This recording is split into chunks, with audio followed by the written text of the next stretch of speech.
السلام عليكم ورحمة الله. j'espère que vous allez bien. أموركم بخير وعلى خير. دونك أول حاجة كنتمنى التوفيق لجميع الطلبة في هذه الامتحانات.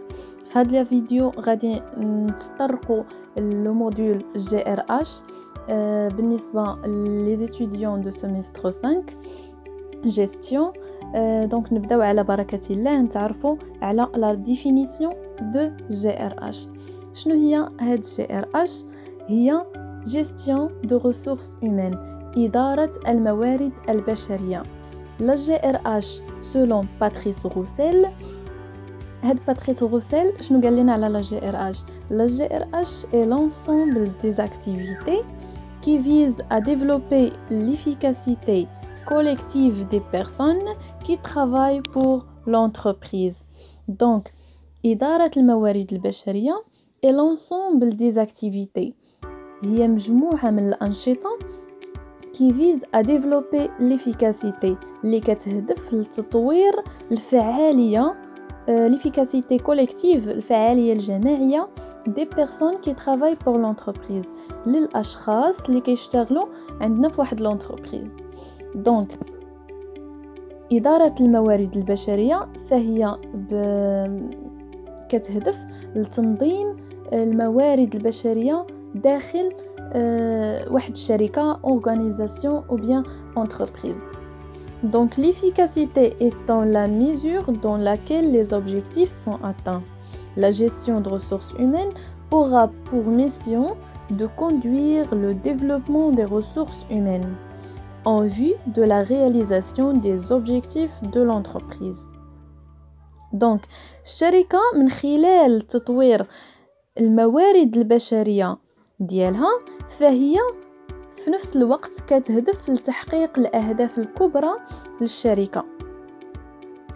Parmi les activités de la GRH vise à attirer, retenir, motiver, développer les employés d'une organisation tout en maintenant les relations de travail harmonieuses. Donc الأنشطة اللي كتقوم بها إدارة الموارد البشرية فهي أول حاجة كتهدف لجذب وتحفيز وتطوير الموظفين les employés d'une organisation tout en maintenant des relations de travail harmonieuses مع الحفاظ على واحد علاقة عمل متناغمة ومتجانسة فيما بينها. نمشيو دابا نشوفو les tâches du GRH. La gestion des ressources humaines comprend les tâches suivantes. يعني المهام اللي كتقوم بها إدارة الموارد البشرية. أول حاجة recrutement et embauche du personnel. Le recrutement et embauche du personnel كنقصدو به توظيف وتعيين الموظفين. ثاني حاجة orientation et formation du personnel. Orientation c'est-à-dire توجيه et formation du personnel يعني إدارة الموارد البشرية فهي كتقوم بتوجيه وتدريب الموظفين طيلة مدة العمل.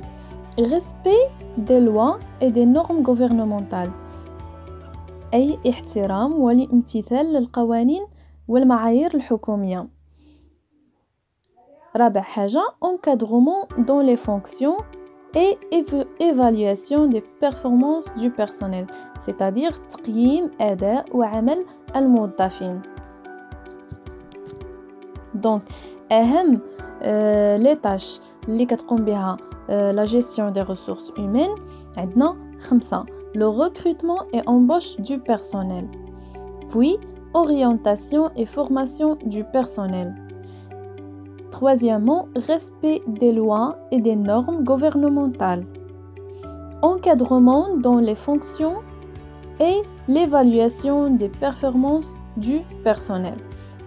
Donc, en général, la gestion des ressources humaines est une activité qui consiste à mettre en adéquation les objectifs d'une organisation et ceux des membres qui la composent.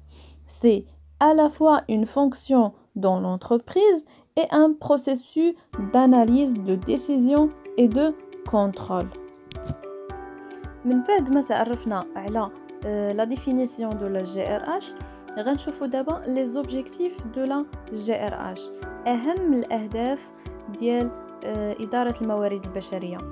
عندنا 5 objectifs. Le premier, c'est attirer les talents. Attirer les talents, c'est-à-dire attirer et à recruter les talents. Il faut attirer en nombre et en qualité les profils adéquats. Donc, إدارة الموارد البشرية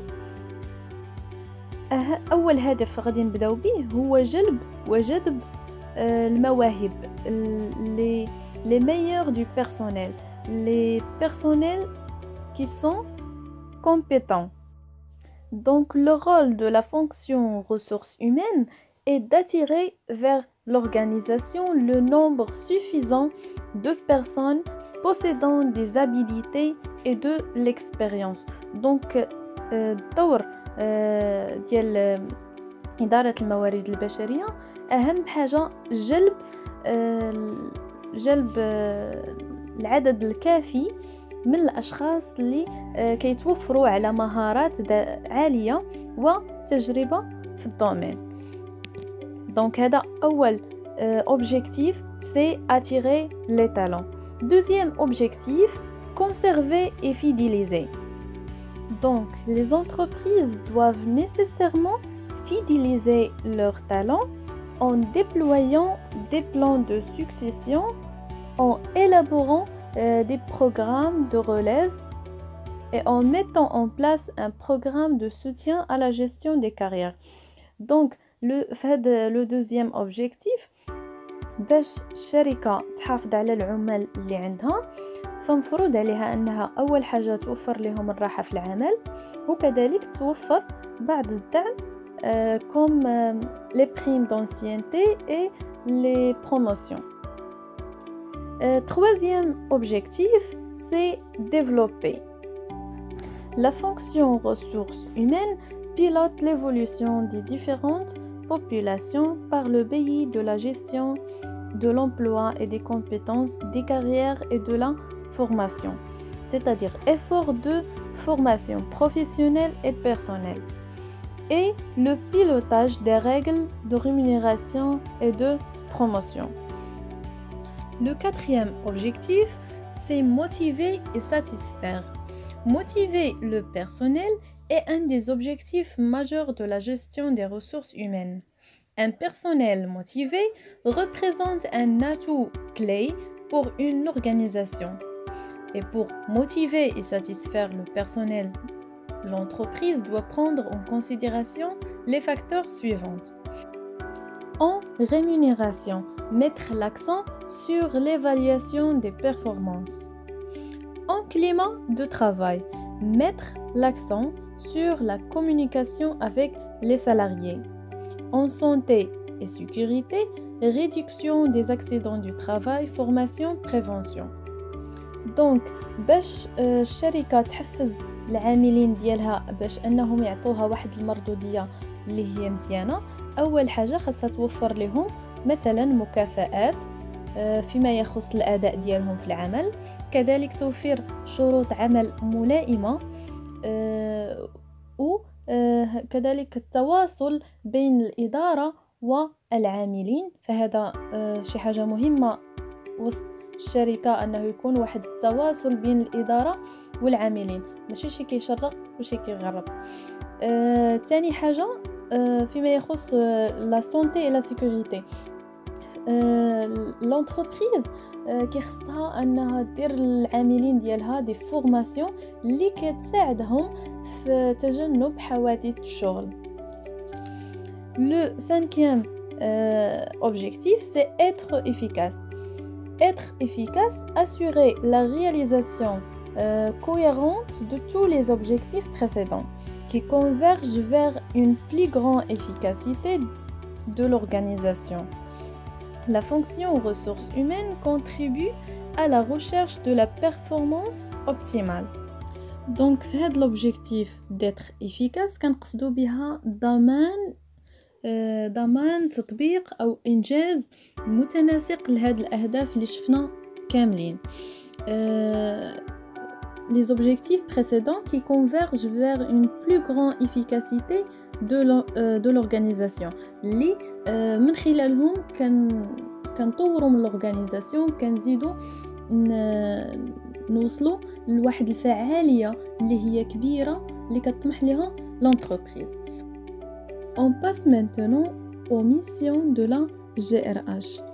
La fonction ressources humaines doit assurer deux missions, une mission économique et une mission sociale. La première, la mission économique. Il s'agit de veiller à une bonne productivité du personnel, tout en se conformant au projet de l'entreprise et aux missions à remplir par les ressources humaines. La deuxième mission, la mission sociale. Il s'agit de s'intéresser à la satisfaction et la motivation du personnel. C'est donner plus d'importance aux projets professionnels et personnels de chacun au sein de l'organisation à travers de la gestion des carrières. Donc, les missions principaux de la GRH, c'est une mission économique et une mission sociale. Maintenant, on va voir l'environnement de la GRH. S'intéresser aux facteurs externes implique de prendre en considération les différents types d'environnement de la gestion des ressources humaines. Le premier environnement, c'est l'environnement démographique.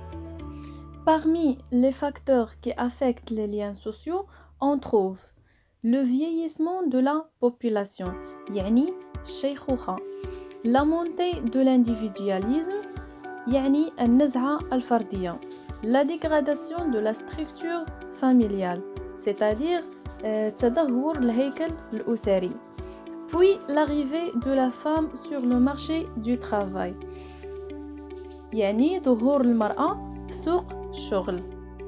كذلك من بين العوامل الديموغرافية اللي كتأثر على la gestion des ressources humaines, on trouve la hausse du niveau de scolarité des travailleurs, يعني ارتفاع المستوى التعليمي لدى العاملين. كذلك la hausse du taux d'emploi des femmes, ارتفاع نسبة توظيف النساء، وهنا كنهضروا على المساواة بين الرجل والمرأة كذلك في سوق الشغل. لو فييسمون كيف ما شفنا قبل دو لا مان دوفر، يعني هنا كتأثر على الشركة في عدم أو في قلة وجود اليد العاملة للشباب. Aussi le besoin de la main-d'œuvre issue de minorités ethniques et des personnes handicapées. Deuxième environnement, l'environnement socio-culturel. Le changement de mentalité et la modification des valeurs des individus imposent à l'entreprise de traiter ses salariés différemment. L'entreprise regroupe des salariés aux aspirations et aux valeurs multiples.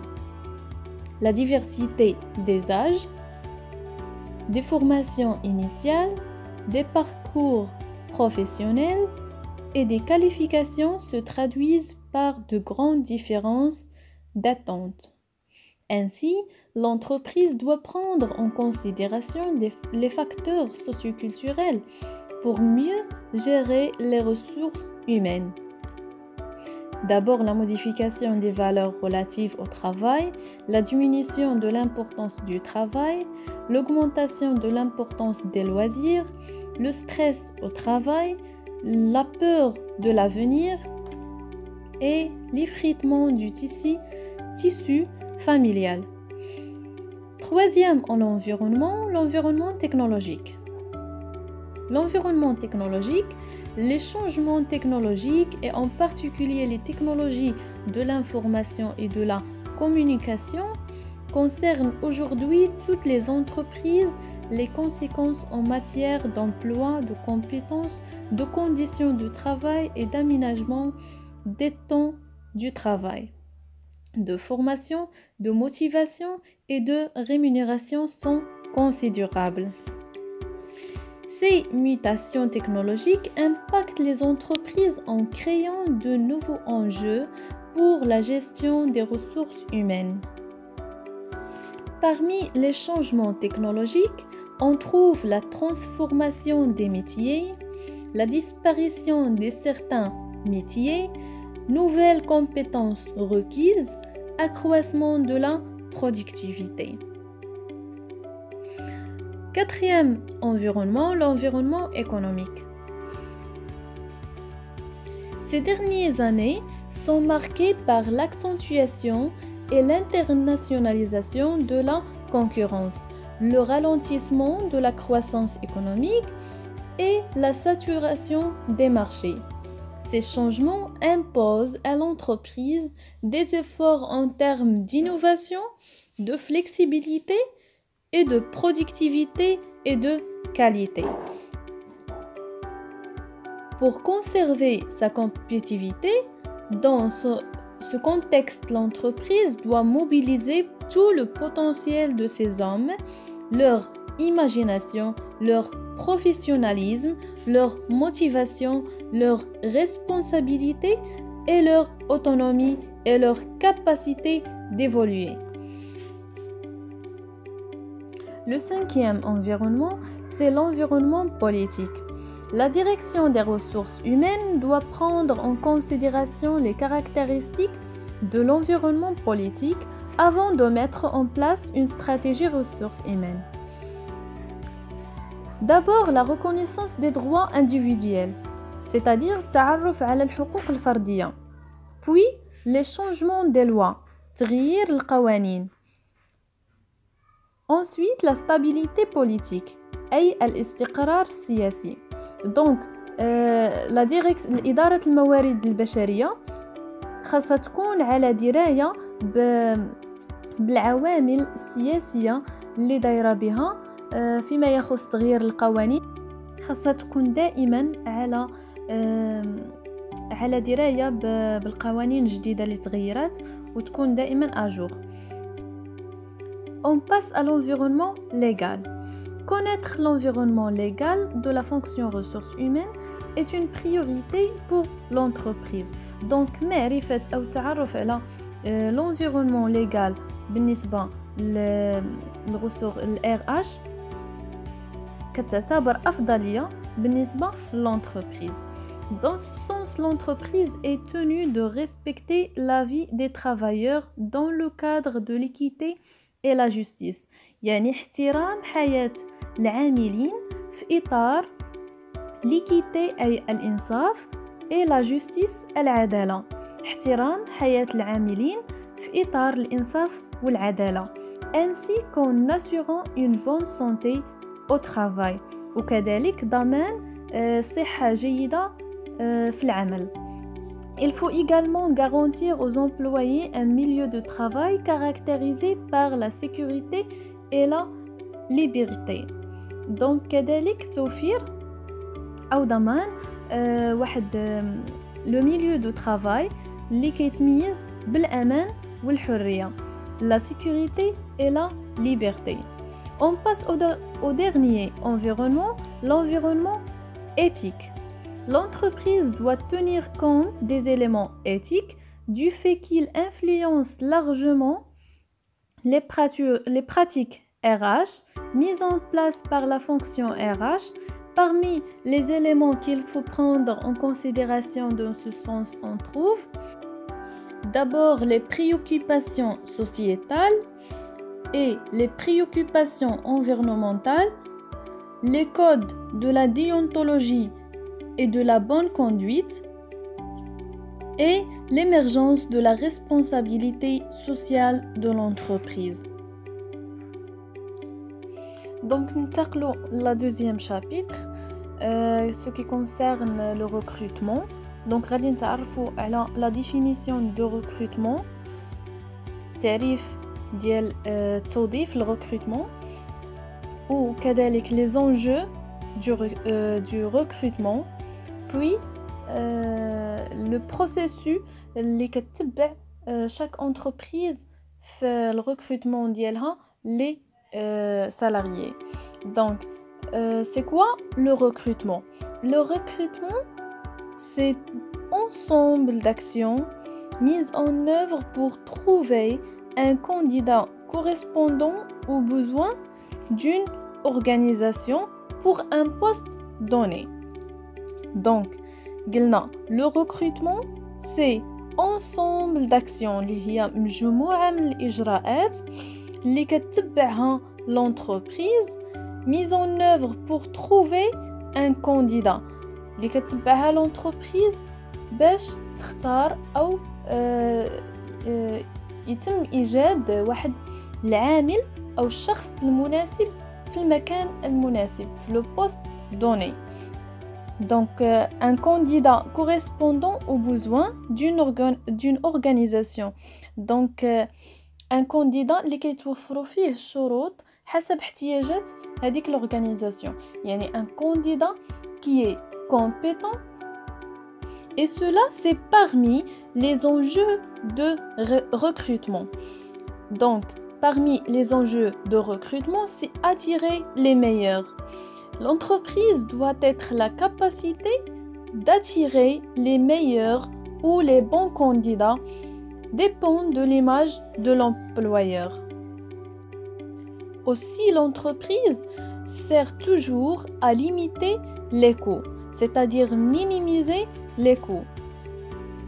Le meilleur recrutement n'est pas le plus cher. Puis, l'entreprise, parmi les enjeux de recrutement, c'est respecter les règles, maîtriser les risques juridiques et réglementaires et, à la fin, être performant. C'est-à-dire, le recrutement est un investissement lourd. Il faut faire attention pour ne pas se transformer en un coût. On passe maintenant au processus de recrutement. Donc, le processus de recrutement passe par 4 grandes étapes. Chacune de ces étapes est subdivisée en sous-étapes. Donc, la première étape, c'est la définition du besoin. La deuxième, recherche des candidats. Troisième étape, la sélection des candidats. Et quatrième, la concrétisation. Donc, la première étape, la définition du besoin, elle se subdivise en 4 sous-étapes. منهم la demande de recrutement, la décision de recruter, puis la définition du poste et enfin la définition du profil. Donc, هذه المرحلة الأولى ديال la définition du besoin. يعني الشركة خاصها تعرف الاحتياج اللي عندها، خاصها تحدد الاحتياج او لي بوست اللي فارغين عندها في لورغانيزاسيون. باش كتحددهم بربعه لي زيتاب. اول حاجه بلا دوموند دو ريكروتمون، ثاني حاجه لا ديسيزيون دو ريكروتي، ثالث حاجه لا ديفينيسيون دو بوست، كيحددوا اش من بوست اكزاكت اللي عندهم فيه نقص، وكتكون فيه واحد la description du poste. La description du poste, il faut pouvoir donner au candidat une information complète et objective. Donc la description du poste doit correspondre à la réalité. Lorsque le poste existe déjà ou procède à son analyse. Donc ضروري كدار واحد l'analyse du poste اللي كتحدد فيها حتى la fiche de description. La fiche de description du poste كتكون أول حاجة من l'identification de l'emploi, mission de l'emploi, la situation dans la structure, l'inventaire des attributions et la description des activités et enfin la marge d'autonomie. وآخر حاجة la définition du profil. Faites la définition du profil كدار une fiche de fonction qui comprend généralement 3 rubriques principales. هذيك la fiche كتكون من la mission confiée. La mission confiée كيكونوا كيهضروا فيها على le but, les finalités de poste, le niveau hiérarchique, les tâches à accomplir. La deuxième rubrique, pour les compétences nécessaires. يعني شنو هما les compétences اللي ضروري يكون عند هذاك الكانديدا اللي غيترشح للريكروتمون. La fiche distingue les compétences transverses pour tous les postes de l'entreprise de ce niveau, ou dans cette fonction et les compétences spécifiques propres au poste. La troisième rubrique, اللي كتكون عندنا في la fiche de fonction de définition du profil, le profil du candidat.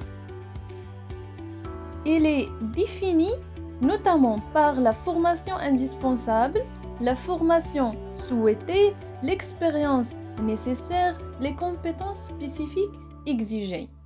Donc le profil du candidat كنحددوا الشروط اللي خاصهم يكونوا متوفرين في هذاك الكانديدا، من بينها l'expérience, la formation souhaitée, l'expérience et les compétences spécifiques. نمشيو دابا la deuxième étape, la recherche des candidats. La recherche des candidats se fait sur le marché interne de l'entreprise ainsi que sur le marché externe. Donc كيكونوا جوج الحوايج، la prospection interne et la prospection externe. Les postes vacants sont généralement proposés en priorité aux salariés de l'entreprise. يعني هذاك البوست اللي كنقلبوا ليه على لي كانديدا كتعطى اول حاجه اسبقيه او افضليه لي سالاريي هما الاولين وسط لونتربريز، يعني كنقلبوا على لي كانديدا اول حاجه وسط لونتربريز au sein de l'entreprise. Le recrutement externe n'est généralement autorisé qu'en l'absence de possibilité de recrutement interne. في حالة ما كانش عندنا شي سالاريي اللي يقدر يشد هذاك البوست، عاد بإمكاننا أننا نشوفوا لو recrutement externe. وهاد لا بروسبكسيون انترن عندها بزاف الايجابيات بالنسبه للشركه. يعني بالنسبه للشركه فهي غادي تكون عندها واحد الربح اكثر انها الى خدمات واحد من لي سالاريي اصلا اللي عندها في هذاك البوست. علاش غادي تنقص عليها بزاف الحوايج؟ اول حاجه لو طون دو فورماسيون، انها تجيب واحد الكانديدا اللي جديد خاصها دير ليه وقت ديال الفورماسيون. وكذلك ليكونومي دو كو دان ريكروتمون اكسترن، غتنقص عليها التكلفه ديال ان ريكروتمون اكسترن. في حاله لونتربريز ما لقاتش un candidat au sein de l'entreprise كتلجأ la recherche de candidature externe. De nombreux moyens de prospection existent. D'abord, les candidatures spontanées. Les candidatures spontanées, les entreprises offrent de plus en plus la possibilité d'envoyer sa candidature sur le site web. Aussi, il y a l'annonce, l'annonce par exemple dans la presse ou bien sur internet. Par exemple au Maroc, il y a l'ANAPEC. l'ANAPEC هي فاش كيكونوا الاعلانات ديال الوظائف.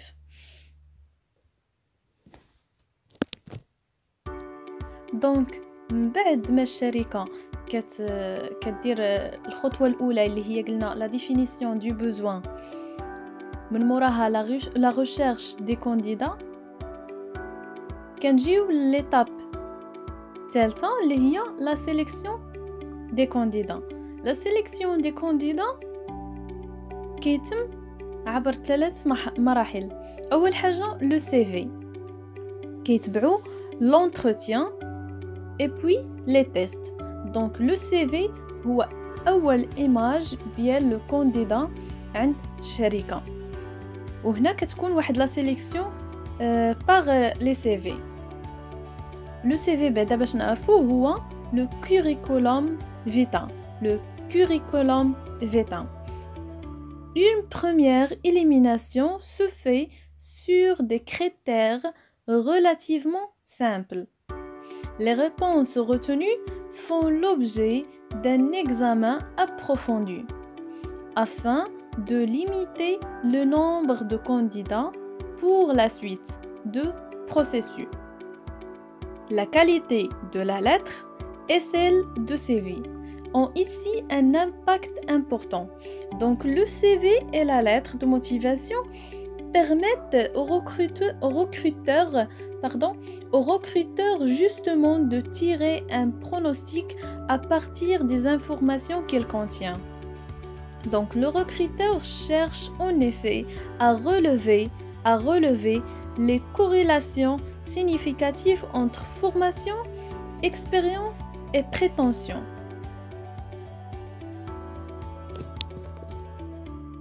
Deuxième étape, c'est l'entretien. En plus du CV et de la lettre de motivation, l'entretien sert à obtenir les informations les plus précises sur le candidat, de manière directe et personnelle. Justement, c'est cette impression formalisée qui fera la différence et favoriser la décision. يعني l'impression اللي كياخدها le recruteur في l'entretien هي اللي كياخد بها القرار. soit غادي يقبلوك soit ما غيقبلوكش. Donc, le recruteur est amené à repérer les comportements pertinents identifiés en amont par les hiérarchiques titulaires du poste ou des consultants ou experts comme étant des prédicateurs de l'indication profil poste et de la qualité professionnelle du candidat. L'entretien de recrutement a un double objectif. Le premier, c'est informer le candidat sur l'entreprise, sa stratégie, les profils recherchés, les perspectives offertes et le poste à pouvoir ainsi que ses caractéristiques. Le deuxième, c'est permettre au candidat de s'exprimer pour qu'il donne un maximum d'informations sur son passé professionnel, ses aspirations, ses compétences et ses qualités relationnelles et managérielles. Après l'entretien, l'entreprise fait des tests aux candidats. L'utilité du test est plus de procéder à une comparaison des candidats qu'une analyse du profil dans l'absolu. L'objectif du test est double. La première, c'est faire apparaître les points faibles éventuels pouvant constituer des contre-indications pour le poste. Le deuxième, c'est classer les aptitudes des candidats parmi lesquelles choisir et aussi assurer les indications entre les profils respectifs et le poste. Les tests peuvent classer en trois catégories. عندنا ثلاثة الأنواع ديال les tests. أول نوع les tests d'aptitude. Les tests d'aptitude pour une tâche donnée, ils donnent lieu à des mesures précises. Le deuxième, les tests de personnalité. Les tests de personnalité, ils visent à cerner la personnalité du candidat. Le troisième, les tests de situation. Les tests de situation, ils visent à intégrer les éléments de la tâche et ceux de la personnalité. يعني عندنا ثلاثة الأنواع ديال les tests d'aptitude, les tests de personnalité et les tests de situation. Enfin, la dernière étape de recrutement, c'est la concrétisation. فهاد la concrétisation كيكونوا عندنا أول حاجة la décision. L'entreprise كتاخد قرار الكانديدا المناسب أنها توظفو. ثاني حاجة la négociation de l'engagement اللي كيكون فيه التفاوض فيما يخص le montant et les éléments qui constituent la rémunération globale. ومن بعد ما كيتم التفاوض مع لو كانديدا وكيقبل بالشروط فكتكون عندنا لا سيغناتور دو كونطرا.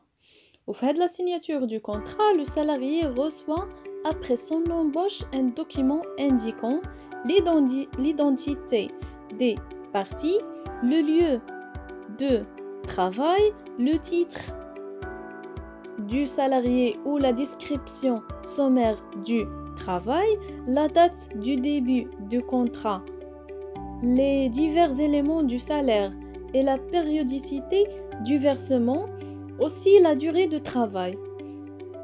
وهنا خاصنا نعرفوا ان لي كونطرا كاينين فيها بزاف الانواع من بينهم لي كونطرا doit être nécessairement écrit dans certains cas. يعني لي كونطرا بعض المرة كيكونوا عندنا écrit بعض المرة non écrit.